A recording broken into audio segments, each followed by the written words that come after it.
Assalamualaikum warahmatullahi wabarakatuh.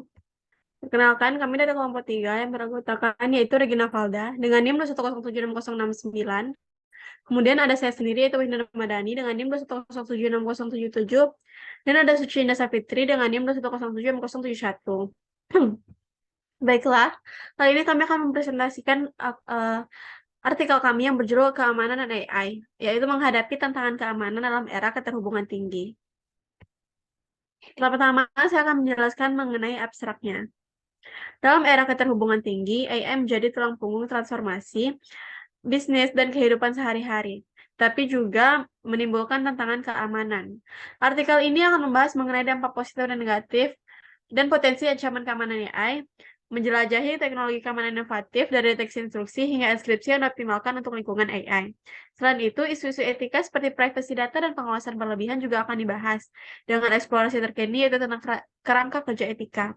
Artikel ini menekankan upaya kolaboratif antara ahli keamanan, pengembang AI, dan pembuat kebijakan untuk mencapai keseimbangan optimal antara inovasi dan perlindungan keamanan yang efektif. Baiklah, selanjutnya itu mengenai pendahuluan yang akan dijelaskan oleh Sushina Sapitri. Pada Sushina Sapitri, disilahkan. Salah saya akan menjelaskan tentang pendahuluan dari jurnal yang sudah kami bikin.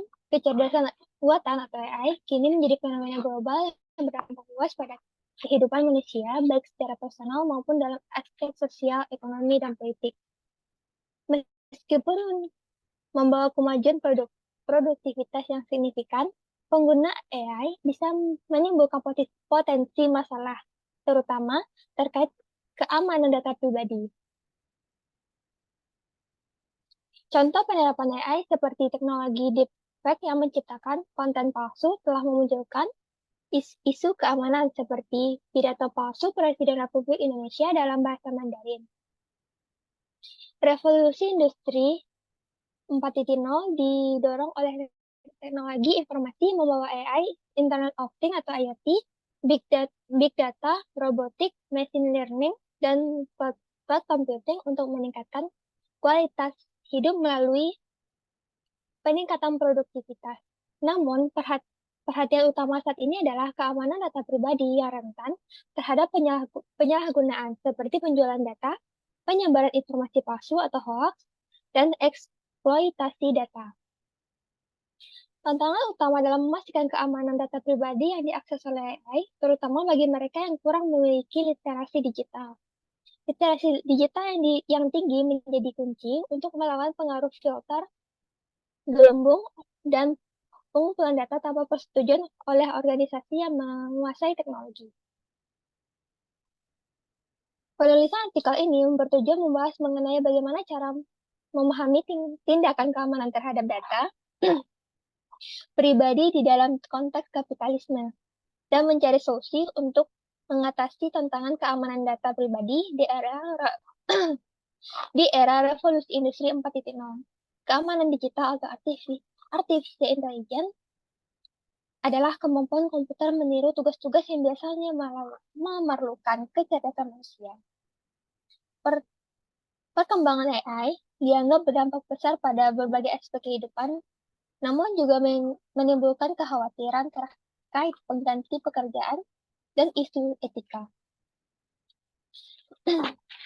Meskipun membawa potensi yang menjanjikan, pengguna kecerdasan buatan atau AI juga membawa tantangan dan peluang yang perlu dipahami dan baik oleh manusia. Dampak keberadaan AI telah terasa di lapangan kerja, di mana otomatisasi dapat menggantikan pekerjaan manusia dalam beberapa kasus. Namun di tengah ancaman tersebut, penggunaan AI juga membuka peluang yang signifikan. Contohnya, dalam sektor kesehatan, AI dapat digunakan untuk melakukan diagnosis penyakit, meramalkan hasil pengobatan, dan memberikan perawatan yang sesuai secara individu. Baik, selanjutnya,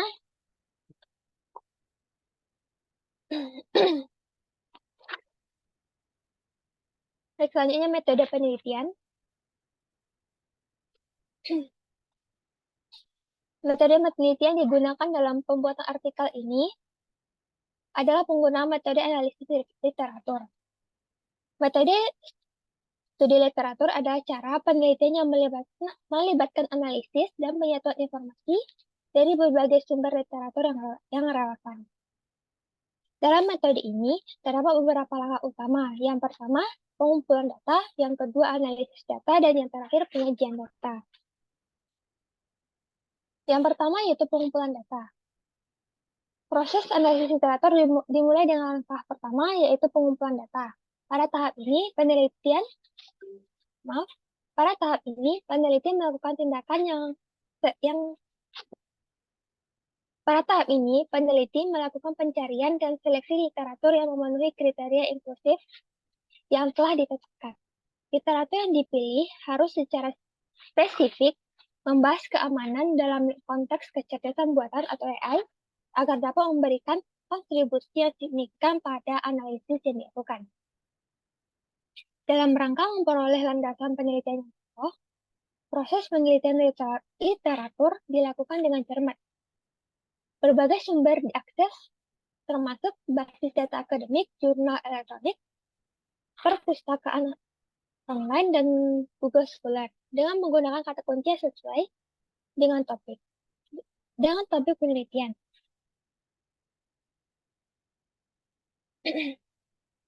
Pembacaan abstrak, cuplikan, dan ringkasan membantu dalam menilai relevansi sumber-sumber tersebut. Dengan cermat, sumber-sumber yang paling relevan dan berkualitas dipilih untuk dianalisis lebih lanjut. Yang kedua yaitu analisis data. Setelah mengumpulkan sejumlah literatur yang relevan, langkah selanjutnya yaitu melakukan kategorisasi dan tematisasi untuk merinci pola atau tema yang muncul dalam literatur tersebut. Proses ini melibatkan identifikasi kategori atau subtopik utama yang mencerminkan esensi dan informasi yang terkandung. Selanjutnya, informasi dari berbagai sumber literatur disistensi dengan mencari kesamaan, perbedaan, dan pola yang mungkin muncul dalam pemikiran dan pertemuan. Asistensi ini membantu isu-isu kunci yang berkaitan dengan topik penelitian dan membangun gambaran yang lebih utuh. Dengan kombinasi kategori tematisasi, sintesis, informasi, dan evaluasi kritis, literatur yang terkumpul menjadi dasar yang solid untuk mendukung perencanaan dan pelaksanaan penelitian yang berkualitas. Baik, langkah yang terakhir yaitu penyajian data. Setelah kategorisasi dan tematisasi informasi, langkah selanjutnya yaitu sistemasi data dengan menyusun informasi berbagai kategori atau topik menggunakan alat visual seperti tabel, grafik, dan diagram. Penggunaan alat visual ini membantu menggambarkan hubungannya dan temuan dengan lebih jelas, mempermudah pemahaman serta analisis data. Selanjutnya, ringkasan atau sinopsis singkat dari informasi yang ditemukan disajikan merangkum temuan utama dan argumen yang relevan dan topik penelitian. Terakhir, dalam tahap kutipan dan relevan, setiap sumber literatur yang digunakan dalam penelitian diidentifikasi dan dicantumkan secara baik. Dengan langkah-langkah tersebut, penelitian dapat membangun dasar pengetahuan yang terstruktur, mudah dimengerti, dan dapat dipertanggungjawabkan untuk mendukung penelitian yang akan dilakukan. Baik, sekian penjelasan dari saya kembalikan kepada moderator.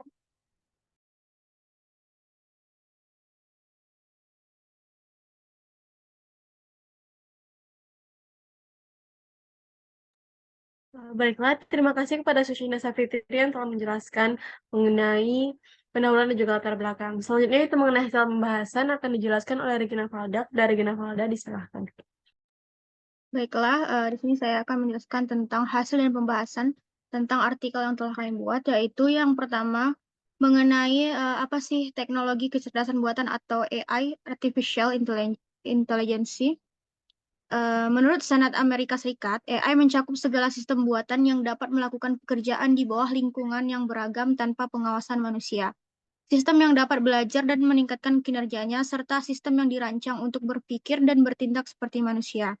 Secara mendasar, kecerdasan buatan atau AI adalah suatu konsep yang memungkinkan komputer untuk meniru kecerdasan dan keterampilan manusia. Sebagai contoh, AI dapat melakukan analisis pelajaran untuk mencapai suatu kesimpulan atau keputusan, serta melakukan terjemahan antar bahasa. Dalam konteks ilmu komputer, kecerdasan buatan merupakan cabang yang mempelajari cara melengkapi komputer dengan kemampuan atau kecerdasan mirip manusia. Contohnya adalah kemampuan komputer untuk belajar dari pengalaman atau data yang terkumpul, kemampuan berkomunikasi, dan kemampuan mengucapkan kata-kata. Dengan kemampuan ini, diharapkan komputer dapat mengambil keputusan sendiri dalam berbagai situasi dan memecahkan masalah yang spesifik. Negara dan dalam bidang industri hiburan maupun kehidupan sehari-hari, dalam kehidupan sehari-hari, artificial intelligence ini bisa membantu orang seperti menemukan lokasi tujuan yang ingin dikunjungi. Selain itu, AI bisa digunakan untuk membantu keamanan privasi seseorang dengan mengenali wajah. AI bisa mengarahkan model tanpa harus berada di lokasi. Banyak yang menggunakan AI ini untuk kepentingan pekerjaan di ranah dunia hiburan. Ahmad menyatakan AI ini merupakan kecerdasan buatan, yaitu penggunaan teknik dengan cara kerja meniru kecerdasan yang dimiliki oleh makhluk hidup, bahkan benda mati untuk menyelesaikan suatu persoalan. AI merupakan salah satu ilmu komputer yang membuat mesin bekerja sebaik yang dilakukan oleh manusia pada umumnya. Perkembangan teknologi saat ini memungkinkan mesin untuk menyelesaikan suatu persoalan dan dapat mengambil keputusan sendiri. Cara kerja AI ini adalah dengan menjalankan suatu tugas dengan menggunakan komputer untuk berpikir seperti manusia. Saat ini AI juga sudah banyak digunakan oleh beberapa negara. Perkembangan AI masih dalam tahap ANI atau AGI, dan pertanyaan tentang tanggung jawab dan potensi risiko ASI masih menjadi perdebatan. Data menjadi elemen kunci dalam AI, dan jenis data seperti terstruktur, tidak terstruktur, semi-terstruktur, dan rangkaian waktu memiliki peran penting dalam menggerakkan teknologi kecerdasan buatan. Perusahaan besar dan negara sangat bergantung pada data untuk pengambilan keputusan, efisiensi produksi, dan pemajuan kesejahteraan. Namun pemanfaatan data juga menimbulkan kekhawatiran terkait privasi. Lanjut ke materi artikel yang selanjutnya, yaitu tentang ancaman penggunaan AI terhadap data pribadi. Penggunaan kecerdasan buatan atau AI dalam pengumpulan dan analisis data pribadi memunculkan keprihatinan serius terkait dengan privasi individu. Algoritma AI dapat menganalisis data dengan tingkat keakuratan dan kecepatan yang tidak dapat dicapai oleh metode tradisional. Namun, dalam proses ini, informasi sensitif yang terkandung dalam data pribadi dapat terungkap tanpa persetujuan individu terkait. Oleh karena itu, perlindungan data pribadi harus menjadi perhatian utama dalam pengembangan dan implementasi AI.